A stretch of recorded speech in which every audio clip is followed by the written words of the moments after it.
Rally નીકળે ગમે તે નીકળે એની અંદર ખૂબ સેવા આપતા 2017 ની અંદર કલકત્તા ત્યાં 2017 ની અંદર કલકત્તાથી જ્યારે નવાલ ગામની અંદર આવ્યા અને તે વખતે એમને એક જ સંકલ્પ હતો કે મારા ગામને એક સુંદર ગામ બનાવું, આદર્શ ગામ બનાવું, શ્રેષ્ઠ ગામ બનાવું. અને એના માટે સરપંચની ઇલેક્શનની અંદર ઉભા રહ્યા, ચૂંટાઈને આવ્યા, ખૂબ સુંદર સેવાઓ કરી, ગાર્ડન બનાવ્યો, તળાવ પરની અંદર ઘણા બધા વૃક્ષો રોપ્યા, ગેટ કર્યો અને મોટા મોટી સરસ સેવા કરી કે આખા ગામની અંદર સ્પીકર મૂકી દીધા અને એ સ્પીકર પર રોજ સવારે 6 થી 6:30 પ્રાર્થના ચાલુ થઈ જાય. ઘરની અંદર બેઠેલા બધા લોકો એ સમયે પ્રાર્થના કરે. એ ખરેખર મન તો જ્યારે હું ગઈને જોયું અને મારા બાપુ મહેન્દ્ર બાપુ મન કે આ છોકરો કેટલો આગળ વધી ગયો જો તરુબેન કે મેં કોઈ તો આગળ વધશે, ભગવાનના આશીર્વાદ છે. અને પછી રાજકારણ છોડી દીધું, સરપંચ પદ છોડી દીધું અને જ્યારે ભૂમિપૂજન કર્યું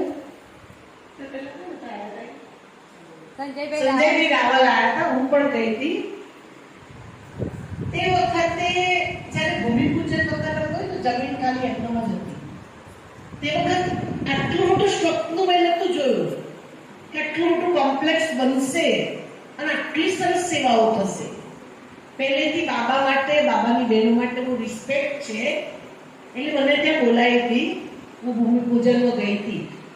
અત્યારે જો કે જેમ સંતરામ મંદિર સેવા કરે છે એનાથી પણ વિશેષ સેવા કે જે બાળકો ભણવા માટે તૈયાર નથી, જેના મા બાપ દારૂ પીતા હોય, ગમે તે કરતા હોય, એવા બાળકો 1200 બાળકો એનું A to Z માથામાં નાખવાના તેલથી માંડીને સ્કૂલની ફી સુધીનું ખાવા પીવાનું બધું જ હોસ્ટેલ બનાવી છે અને સંકુલનું નામ આપ્યું છે શિક્ષણ એ જ સેવા. અને એ સંકુલ પર એમણે પહેલી સેવા શરૂ કરી અને સક્સેસફુલ ગઈ. કે ફ્રીની અંદર ભણાવવા માટે પણ તૈયાર ન થાય. પહેલા 600-700 હતા, આ વર્ષે 1500 થઈ ગયા. એ સેવાની પહેલે ચેન્જ ના કર્યું પણ બીજી એક સેવા ચાલુ કરી. હું ગઈ હતી કોઈ કામ માટે, મને લાગે LSS કેમ્પ આવ્યો હતો, એના પૂર્ણાવૃત્તિમાં હું ગઈ હતી. તે વખતે મને કહ્યું બેન તમે 22 તારીખે આવશો, ઓપનિંગ છે.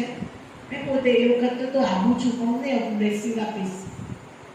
એમણે એક વૃદ્ધાશ્રમ તૈયાર કર્યો અને એ વૃદ્ધાશ્રમની અંદર રૂમો જોવો ને એટલી ફાઇન, એસી બેસી બધું.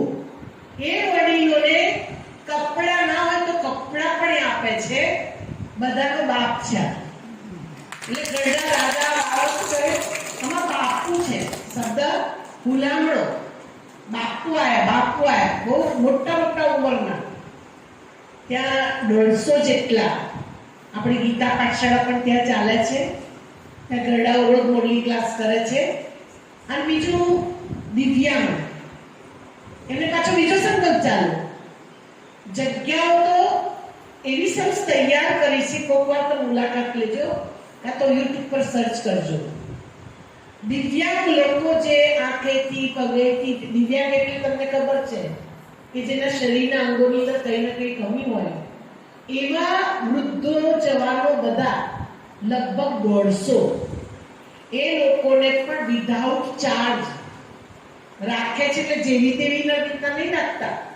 અહીં બેઠેલી કેટલી બાયો, કેટલા ભાઈઓ એક ગરડા રાખવા તૈયાર નથી, જે ગરડા ઘરમાં જઈ મૂકી આવે છે. અને આ બધાને ભેગા કરીને શું કરે છે? સેવા કરે છે. એવા મહેન્દ્ર બાપુ અને સાથે સાથે અમારા મહિપત બાપુ, કેમ કે અમારો તો નાનો છોકરો જ છે. એ તો કે નહીં તમારા ઘરનો છોકરો છું, તમારી માં છો કે. એટલે એવા ભાઈ દિવસે દિવસે ખૂબ પ્રગતિ કરી રહ્યા છે અને હજુ પણ પ્રગતિ કરી છે. આજે રાતે તો લંડન જવા માટે નીકળવાનું છે પણ મેં મોટા બહેન આવ્યા છે, તેમના હાથે સન્માન થાય. મેં થોડી વાર માટે તમે આવજો સમય બેઠા પછી મેં કહું તમને ઉતાવળ હોય તા કે ના ના બેનનું પૂરું થવા દો. એટલે તમે વિચારો કે જેમની પાસે 1500 થી 1700 લોકો, સવાર નાસ્તો, બપોર જમવાનું, સાંજનું જમવાનું, આટલું ને પણ બધી વ્યવસ્થા પણ કરવાની, તમે 5 જણને નહીં સંભાળી શકો. આ કેટલા બધા જેને સંભાળી રહ્યા છે એના માથા ઉપર બધાની શું છે? દુઆઓ છે, આશીર્વાદ છે. અને દુઆઓ આશીર્વાદથી એ ખૂબ આગળ ને આગળ વધી રહ્યા છે અને સદા ત્યાં સૌપ્રથમ વાર જ્યારે ઓમ શાંતિની ટીમ આવી હતી, આજથી 25 વર્ષ પહેલા, ત્યારે લગભગ હું 10-12 વર્ષનો હતો. મને બધા દિવસો યાદ છે કે જ્યારે બાબાની ડેલી હોય કંઈક પણ નાનો કાર્યક્રમની અંદર અચૂક હાજરી આપે છે અને સેવા અને જે બીજા માટે કંઈક કરવું એ ઘણું બધું એમનાથી શીખ્યો છું. અને મને એ પણ યાદ છે કે જ્યારે થોડું સક્સેસ થયું, કંઈક એક એવું લાગ્યું કે કંઈક થોડું કર્યું છે અને પહેલું જે સન્માન થવું જોઈએ, કંઈક કર્યા પછી તમારા કામની લોકો સન્માન કરે, તો એ પણ મને આનંદ છે કે મારું સૌપ્રથમ સન્માન પણ બેને કર્યું. તો એ વાત મને આનંદ કરે છે 2017 સો હજી સુધી તો એવું કશું કર્યું નથી, કરવાનો પ્રયત્ન કરી રહ્યો છું. આપણે બધાના ખૂબ સાથ સહકાર છે, પ્રેમ છે. ખાલી હું તો માધ્યમ છું. મારો અત્યારે કહી શકાય કે જે નવા ગામની અંદર ટોટલ નિયર અબાઉટ 50 કરોડથી પણ વધારેનું કન્સ્ટ્રક્શન થઈ ગયું છે, પણ એક પણ રૂપિયો મારો નથી. હું જાહેરમાં હંમેશા કહું છું કે હું ફક્ત માધ્યમ છું. અઢળક શક્તિઓ, અઢળક એવા લોકો જે સારા કામને સપોર્ટ કરે છે, સમર્થન આપે છે, સહકાર આપે છે, એ બધા લોકો ખૂબ પ્રેમ આપે છે, ખૂબ સાથ આપે છે અને એના ભાગરૂપે આ બધું થઈ ગયું છે. હજી કહેવાય કે શિક્ષણિક કલ્યાણ સંકુલ જ્યાં 1000થી વધારે બાળકો છે, ટેકો દિવ્યાંગ આશ્રમ જ્યાં 200થી વધારે દિવ્યાંગ વૃદ્ધો છે. અને તમને બધાને જાણીને આશ્ચર્ય થશે કે આખા ભારતનું એકમાત્ર આશ્રમ છે જ્યાં દિવ્યાંગ વૃદ્ધોને રાખવામાં આવે છે. આપણા ભારતમાં છે જ નહીં. કારણ કે વૃદ્ધાશ્રમ તો બહુ બધા છે, પણ મેં તપાસ કરી મેં જોયું કે જે દિવ્યાંગ લોકો છે, જેને પેરાલિસિસ છે, જેને પગ નથી, જેને હાથ નથી, જેને દેખાતું નથી, એવા અઢળક પીડિત લોકો છે. અને એવા છે જેમાં 90% ટોટલી બેડ ઉપર છે, જેને કોઈ નજીક પણ ના જાળવાની વાત તો દૂર રહી. તો એવા વડીલો જે નિરાધાર છે એ લોકો ક્યાં રહેશે? તો નોર્મલ વૃદ્ધાશ્રમની અંદર એડમિશન નથી મળતું. અને મેં તપાસ કરી દિવ્યાંગ માટેનું વૃદ્ધાશ્રમ, તો દિવ્યાંગો લોકો એવું કીધું કે બાપુ અમારા માટે કોઈ વૃદ્ધાશ્રમ છે જ નહીં. અમે રોડ ઉપર બ્રિજ નીચે, રોડની સાઈડમાં ખેતર કે જ્યાં જગ્યા મળે ત્યાં રહીએ છીએ અને જીવન વિતાવીએ છીએ. તો આખા ભારતનું એકમાત્ર જે આશ્રમ નવાની અંદર છે એ આપણા તાલુકા માટે પણ ગર્વની વસ્તુ છે. તો તમે બધા આવજો. અને એની સાથે છે ધરતીનો છેડો વૃદ્ધાશ્રમ. નામ પણ એવું આપ્યું કે જ્યારે આખા દુનિયાથી થાકીને કંટાળીને પોતાના પરિવારથી, પોતાના કુટુંબથી, પોતાની નોકરીથી, પોતાના જીવનથી, પોતાના જેટલા પણ એને જે સપના જોયા હોય એ બધા સપના જ્યારે લોકો ઠુકરાઈ જ્યારે એક જગ્યા આવે તો એની જગ્યા કઈ હોય એટલે આપણે નામ આપ્યું હતું કે ધરતીનો છેડો વૃદ્ધાશ્રમ. તો ત્યાં પણ 200 જેટલા વૃદ્ધો અત્યારે આશ્રમ લઈ રહ્યા છે. તો અત્યારે વૃદ્ધોની સંખ્યા 450-500 થઈ ગઈ છે. સંખ્યા અત્યારે બહુ ફૂલ છે, પણ છતાં પણ દરરોજ 8-10 આવે છે. અને નવી જગ્યા બી હમણાં 5 વીઘા લીધી છે અને આવનાર 6-8 મહિનાની અંદર બીજા 1000 વૃદ્ધો રહી શકે એવું એક કેમ્પસ નવું બનાવી રહ્યા છે એના આપણા આશીર્વાદથી. તો અને આ આંકડો ખૂબ વધી રહ્યો છે. આ આનંદની વસ્તુ નથી, આ એક ચિંતાનો વિષય છે. અને અત્યારે મતલબ નવાઈ લાગી રહી છે કે વૃદ્ધાશ્રમ તો વર્ષોથી છે, પણ આટલી બધી સંખ્યા, આટલી બધી ફાસ્ટની સંખ્યા કેમ વધી રહી છે? પણ અત્યારે તકલીફ એ છે કે માણસ એ માણસની કદર કરતા ભૂલી ગયો છે. અને એવું છે આપણી જેટલા પણ યુવા લોકો બેઠા છે એને ચોક્કસ કંઈક છે, એમને એવું લાગે છે કે અત્યારે આપણા શરીરમાં તાકાત છે, મારા 2 હાથ ખૂબ સરસ કામ કરે છે, મારા બંને પગ ખૂબ સરસ કામ કરે છે, મારી વિચાર શક્તિ, મારી યાદ શક્તિ ખૂબ સરસ છે. પણ આ બધું આ જીવન નથી રહેવાનું. 5 વર્ષ, 10 વર્ષ, 15 વર્ષ, 20 વર્ષ, આફ્ટર 50, આફ્ટર 60 તમારી જે તાકાત છે એ બધી જ નસ નાબૂદ થઈ જવાની છે. તમારે હાથ ઊંચો કરવો છે એના માટે પણ તમારે 1 મિનિટ લાગશે. અત્યારે તમે જે સરળતાથી હાથ ઊંચો કરો છો તો એ સમય તમારો પણ આવવાનો છે. અને તમારે ખરેખર કઈ સેવા કરવી છે, તમારે તમારા આ જીવનને સાર્થક કરવો છે. ભગવાને તમને બધાને મનુષ્ય બનાવીને મોકલ્યા છે અને એ ઈચ્છે છે કે તમે આ ધરતી પર આવ્યા છો તો કંઈક એવું કરીને જાઓ. તો વધારે દૂર ના જાઓ, ફરિયામાં ના જાઓ, ગામમાં ના જાઓ, રાજ્યમાં ના જાઓ, દેશમાં ના જાઓ. શરૂઆત નાનકડા પાયાથી પોતાના ઘરથી અને પોતાના ઘરની અંદર જે પણ વડીલ છે, કદાચ એવું બની શકે કે પોતાના સગા સાસુ ના હોય, કાકા ના હોય, બાપા ના હોય, દાદા ના હોય, તમારા કુટુંબની અંદર તમારી આસપાસ જે પણ વડીલ દેખાય દિવસમાં અડધો કલાક એના માટે આપજો. આનાથી ઉત્તમ સેવા બીજી કોઈ નથી. એક વડીલ માણસ, એ માણસનું આયુષ્ય લગભગ 2 વર્ષ 5 વર્ષ તે વધુમાં વધુ તમે બહુ સારું ધ્યાન રાખશો તો 10 વર્ષ છે. એનાથી વિશેષ નથી. એ તમારી પાસે કશું જ નથી. મારી પાસે 500 વડીલ છે. એમાંથી એક પણ વડીલ મને એવું નથી કહેતો બાપુ મને 50,000 રૂપિયા આપો, બાપુ મને લાખ રૂપિયા આપો, કે મારા બાપુ મને 2,000 રૂપિયા આપો. કશું જ નથી માંગતું. એ ફક્ત 2 ટાઈમ એને ટાઈમે જમવાનું મળે, સારું ઊંઘવાનું મળે, એની નાની મોટી જે દવા હોય એ દવા આપીએ, એનાથી વિશેષ એક વસ્તુ માંગે છે. એ બધા જ વડીલો મને દરરોજ કહે છે બાપુ તમે જ્યારે નીકળો ને અમને બધાને એકવાર મોઢું બતાવી જજો. મને આનંદ આવે છે. મારા મમ્મી હમણાં જ 4 મહિના પહેલા ગામમાં ગયા, પણ મને એ વાતનો ક્યારે આનંદ છે કે મમ્મી ગયા પછી અત્યારે મારી પાસે 150 મમ્મી છે જે મને દીકરાની જેમ રાખે છે, એટલો પ્રેમ આપે છે. જ્યારે બી નીચે ઉતરું છું લગભગ 20-25 દાદા દાદી બેઠા હોય છે, મારા માથા પર હાથ મૂકે છે, ખભો કાપડે છે. જ્યારે ગાડી સુધી પહોંચું ત્યાં સુધી ઘણા બધા દાદાઓ મને કહે છે બાપુ આવજો, બાપુ આવજો. આનાથી ઉત્તમ સુખ કદાચ આખા વિશ્વની અંદર કોઈની પાસે નહીં હોય જે મારી પાસે છે. હું કહી શકું તો તમારી પાસે પણ આ મોકો છે કે તમારા ઘરની અંદર કોઈ વડીલ હોય એનું ધ્યાન રાખજો. અને એનાથી વિશેષ તમને જે બી એક્સ્ટ્રા આપ્યું છે ભગવાને, એક્સ્ટ્રા તાકાત આપી છે, એક્સ્ટ્રા નોલેજ આપ્યું છે, એક્સ્ટ્રા પૈસા આપ્યા છે, એક્સ્ટ્રા ઘર આપ્યું છે, એક્સ્ટ્રા જેટલું બી આપ્યું છે, તમને જે સમજાય કે મારી લિમિટ આટલી, મારા ઘરની અંદર આજે 10 રોટલી બની છે પણ મારી તાકાત ફક્ત 2 રોટલીની છે, એ 8 રોટલી એ બીજા માટે ભગવાને આપી છે. એ યાદ રાખજો. એ ના ભૂલતા. તમને જ્યાં ઈચ્છા લાગે તમને જ્યાં મન કે તમને જ્યાં સારું લાગે ત્યાં એ તમારી તાકાત, તમારી આવડત, તમારી ઈચ્છાઓ, તમારી શક્તિ, તમારા પૈસા, તમારી પાસે જેટલું પણ એક્સ્ટ્રા છે એ વાપરજો. છાતી ઠોકીને બોલું છું, એ જે વાપરશો એનું 10 ગણું થઈને તમારી પાસે તરત જ આવશે. મારી પોતાની ઓકાતની વાત કરું, મારી પોતાની શક્તિની વાત કરું. મારા ગામના મારા વડીલ જેને મને તૈયાર કર્યો છે બેટા છે સાહેબ 2 વીઘા જમીનનો માલિક છું. કેટલા? 2 વીઘા. 50 કરોડનું તો અત્યારે જે બની રહ્યું છે એ સિવાય બીજા 100 કરોડ રૂપિયાનો પ્રોજેક્ટ રેડી થઈ રહ્યો છે. તમને બધાને જાણે આનંદ થશે કે આપણા ચરોતરની અંદર હું તો કહું છું કે અમદાવાદ અને વડોદરા અને સુરત વાળોથી એક એવી હોસ્પિટલ બનાવવા લેવલની અંદર જઈ રહ્યો છું જ્યાં તમામ એવી ટ્રીટમેન્ટો મફત થવાની છે. લેવલની અંદર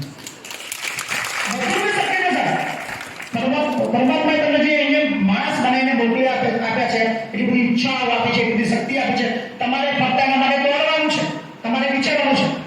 અઘરું છે. શરૂઆતની અંદર તમે એવું ના વિચારો કે હું વિચારવાનું દોડવાનું ભાગો એટલે સફળ થઈ જાઓ. અઘરું છે. અને એનાથી અઘરું સૌથી મોટું છે હું તમને કહું કે બીજા માટે માગવું અઘરું છે. જ્યારે અમે બીજા માટે માગીએ છીએ, અમારે જ્યારે અત્યારે ખર્ચની વાત કરું, આશ્ચર્યની વસ્તુ છે દર મહિનાનો 1 CM નો ખર્ચ છે. 1 કરોડ રૂપિયા દર મહિને સતત દોડવું પડે. લાસ્ટ 4 વર્ષની અંદર હું ફક્ત 2 નાઇટ બહાર રોકાયો છું અને આજે 4 વર્ષ પછી યુકે આજે જઈ રહ્યો છું. 7 દિવસનો પ્લાન છે. મને નથી લાગતું હું 7 દિવસ રોકાઈશ, કદાચ 3 દિવસમાં પાછો આવીશ. જવાબદારી છે. પણ ભગવાન એક એવી શક્તિ, એક એવી તાકાત તમારે માટે ઓલવેઝ કામ કરતી રહે છે. તમારું કશું અટકતું નથી. મહિને 70,000 રૂપિયા કમાવાનો વ્યક્તિ આજે 1 કરોડ રૂપિયા વાપરી રહ્યો છે. પરમાત્મા છે. જ્યારે તમે સાચા મનથી બીજા માટે કંઈક કરવા માટે પ્રયત્ન કરશો એ બધી જ તાકાતો તમને મદદ કરશે. પણ જે બહેનો બેઠી છે એ 2 હાથ જોડીને અપીલ કરું છું કે બધું જ નહીં કરો તો ચાલશે, પણ તમારા ઘરની અંદર જે વડીલ છે સાહેબ એના માટે સમય કાઢજો, એને સારામાં સારું જમાડજો. કારણ કે એના ગયા પછી તમે અબજો રૂપિયા વાપરશો કંઈ કામના નથી. અમારા ત્યાં દરરોજ 4-5 દાતાઓના ભોજન હોય છે. અમે પૂછીએ છીએ શેના નિમિત્તે ભોજન આપો છો, અને પછી અમને મેનુ મળે બાપુ એક કામ કરજો ભોજનની અંદર શીરો રાખજો. મારા દાદાને શીરો બહુ ભાવ. હું પૂછું જીતાજી ખોડાય મારો સ્વભાવ આપણો છે, મારી ભાષા બહુ આવે છે, હું હંમેશા ખુલ્લામાં બોલું છું. અને કદાચ ઘણા લોકો ટીકા કરતા હોય છે ભાઈ પછી તમારી ભાષા સુધારો, તમે આ ભાષામાં વાત ના કરી શકો, આ ભાષામાં તમે એમને ના પકડાઈ શકો. પણ મારું આ નેચર છે. મારું કામ છે જળમૂળથી ઉખાડવું છે, એની અંતરાત્મા જગાવે છે. ભલે મને બે ગાળો બોલતો બાપ છે, પણ મારે જે કહેવું છે એને નસની અંદર ચડી જવું જોઈએ. સારું બોલી ગયો એના માટે બોલું છું. ક્યારે જીવતાજી જાત્રા ના લઈ જાય, પણ મરી ગયા પછી આપણે ચાનો વિધિ કરી સલા ભાઈ ચાનો જ નહીં નડિયાદ લઈ ગયો તો કઈ હતું તો જીવતાજી તેને મોક્ષ મળી ગયા. આ માનસિકતાની અંદર છે. સારા કપડાં પહેરે ના લેવા, પણ મળી ગયા પછી જ્યારે સજાવવાનું હોય ત્યારે જ્યારે સમાજ બેઠો હોય, મતલબ દેખાડા કરવાના હોય, સારામાં સારા વસ્ત્રોમાં સારામાં સારું આ દાન કર્યું, આ દાન કર્યું, એટલે ભાઈ એ બધું જ જીવતા કરવાનું છે. આ માનસિકતા જ્યારે આવશે ને ત્યારે ખરેખર સાચા આત્મા દેશ બનશે. અમને આનંદ આવે છે કે આટલા બધા લોકો રાખીએ છીએ, પણ દુઃખ થાય છે. અમે તો આટલા લકી છીએ, કિસ્મતવાળા છીએ કે આટલા બધા લોકોની સેવા કરવાનો અમને મોકો મળ્યો છે, પણ એ અભાગ્યા છે જેમના છે એ એમના ત્યાં નથી. આ દુઃખની વસ્તુ છે. હમણાં આવતા પહેલા મારું લેટ આવવાનું રીઝન એ છે કે વલસાડથી એક બા આવ્યા છે. એટલું બધું દોડતા હતા એટલે કીધું કે બાપુ મારે 4 માળનું મકાન છે વલસાડમાં, એટલે 2 જેસીબી છે, 8-10 ડમ્પર છે અને જમીન છે એટલી બધી આંબાવાળીઓ છે, એટલી આવક છે એની કોઈ વાત નથી, પણ છેલ્લા 3 વર્ષથી મારી જે દીકરાની વહુ છે એ મને એટલું હેરાન કરે છે. હું અત્યારે આટલી પ્રોપર્ટી હોવા છતાં દરરોજ છેલ્લા 3 વર્ષથી આજુબાજુના બંગલાઓની અંદર સાફ સફાઈ કામ કરવા જઉં છું. આ ઘટના હું હમણાં વિડીયો મૂકું છું, તમે ખાલી સાંભળજો.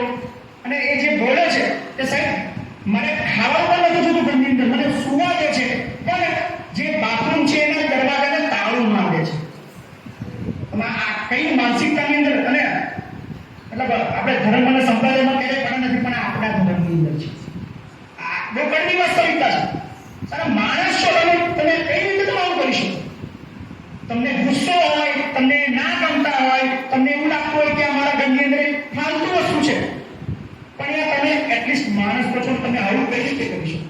એટલે ખાસ એક અપીલ છે, જીવનની અંદર ખરેખર જીવતા જીવ મોક્ષ જોતો હોય અને ભગવાન પણ તમને યાદ કરે કે મેં માણસ બન્યાને કોઈ ભૂલ નથી કરી, તે કરવું હોય તો તમારા વડીલની સેવા કરજો. બસ વિશેષ કશું કહેતો નથી. બહુ બધી પ્રેમ અને પ્રાર્થનાઓ આશીર્વાદ મને મળતા જ રહ્યા છે. મને આનંદ થશે કે તમારા જે પણ કાર્યક્રમો થાય અથવા આપણી સંસ્થાની અંદર હું કઈ ઉપયોગમાં આવી શકું એવું હોય મને પ્લીઝ કહેજો. ઓલવેઝ તમારા બધાની સાથે છું, તમારો જ છું, તમારો નાનો મિત્ર જ આખી જિંદગી તમારા માટે કામ કરતો રહેશે. So thank you so much.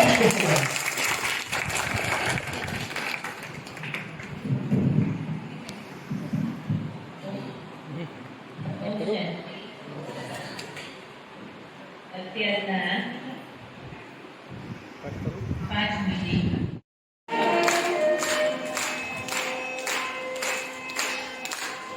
હાર પહેરાવશે રૂપલબેન, હેટો પહેરાવશે નવીનભાઈ.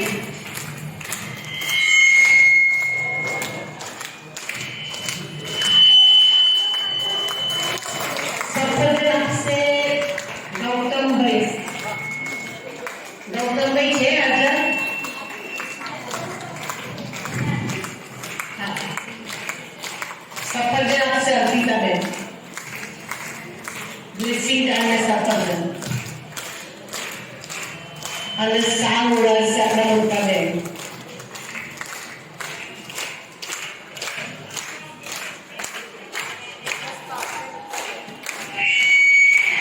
ગુલદસ્તો આપશે નીતાબેન.